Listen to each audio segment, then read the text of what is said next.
Tim robotik MA-KMM Kauman Padang Panjang yang terdiri dari 4 tim berlaga di kontes robot teknokrat dari tanggal 16 sampai 17 Maret 2019 di Kota Metro Lampung.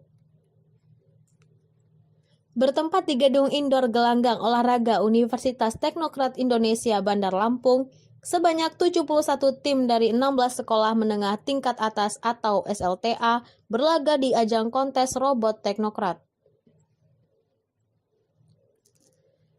Pada kegiatan lomba robotik tingkat regional Sumatera dan Jawa ini, MA-KMM Kauman Padang Panjang merupakan satu-satunya tim dari Sumatera Barat yang mengikuti lomba robot teknokrat ini.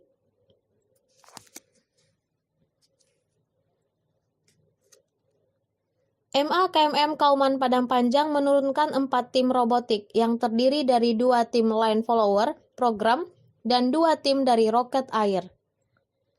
Kegiatan lomba robotik teknokrat tingkat SMA, MA, SMK, ini dibuka secara resmi oleh Wakil Rektor 1 Universitas Teknokrat Indonesia, Yeni Agus Nurhuda.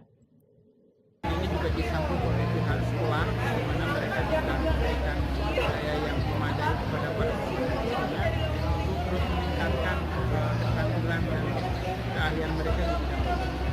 Ada berapa kategori Pak? Yang dilaksanakan ini ada 4 kategori.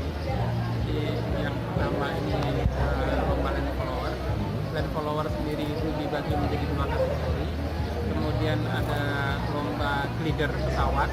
Pesawat itu tanpa mesin yang diterbangkan yang dibuat oleh para siswa dan siswi. Kemudian yang keempat adalah divisi roket.